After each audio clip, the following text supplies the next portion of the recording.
All right, in this logo workshop part, we're going to look at using shapes, warping, and punching out.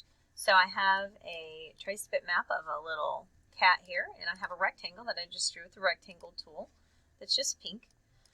Some things to note: you can take a shape that you've already drawn and recall. You can click your white arrow tool and then click on an anchor point and then pull on an anchor point. So if you want to create a shape that's different, you can kind of create some unique shapes by pulling on anchor points. So that's an option for you. You can also round any of these lines by using the curvature tool. So it's like the pen tool, but it has a curve on it. And you just point to any line where you have a path and just click and pull. And you can curve the line. So I can kind of pull on these, curve them however I want them to go. So kind of a fun way to change a shape by just doing very simple curves. And again, you can take your polygon. If I can click here and type a 3, I can make a triangle.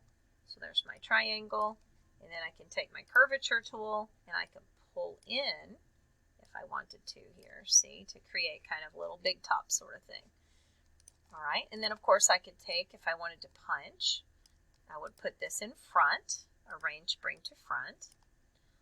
It's a good idea to center them, so I would select both, and then under align to selection, center them. So they're centered together. Mine was already pretty centered.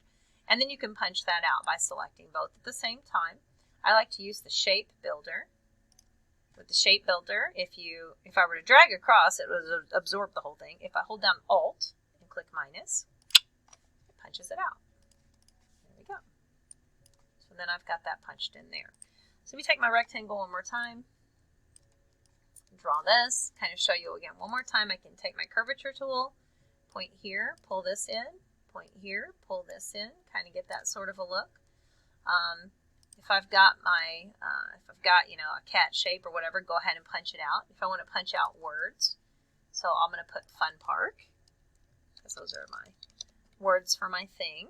Let me make sure I see what font I need here, because I don't remember. Stay Tuned font is what I've been using. So I'm going to go ahead and make this bigger and make it Stay Tuned font. All right. And then I'm going to punch this out of here. And to punch it out, it has to be shapes. So create outlines. So now my letters are a shape. This is a shape. Select all of this stuff. Go to Shapebuilder.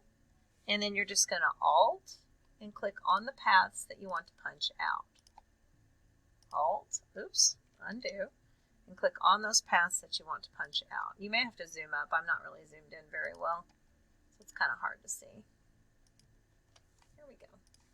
Now that doesn't have to be the last start here, or last piece, but obviously you could do whatever. Maybe I want to put this on here and kind of gives it kind of a fun park look, right? I could put all of this together with my path or my Shapebuilder as well, and sew those two parts together. Or if you wanted to do, oh, notice I lost my middle of my A. By the way, that does happen sometimes. Let me undo so you can see. So this little piece here is not part of all of this. That means this is its own little path, and this is a path, and you can't, you have to turn it all back into a compound path. So I'm just going to grab hold of all of it, which is also that part separately. An object, compound path, make. It's Control 8, which is kind of worth making a note about sometime, because when you punch things out and there's little pieces, how this isn't connected to anything, it doesn't really treat it like a path like it should. Okay, so say I have this here. You could still warp. If you go to Effect and Warp, you could still use this and then warp your entire design. So like if I wanted to kind of go up like so, or whatever, I could do that when I click off of it, and I've got that kind of look here. Now remember, this is a warp effect.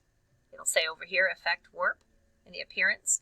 And so I do need to finalize that object, expand to turn it into a real shape. And then I could try to use this with some of my other stuff to create another part of a logo. So that's how to punch out using the Shapebuilder and a little bit on warping.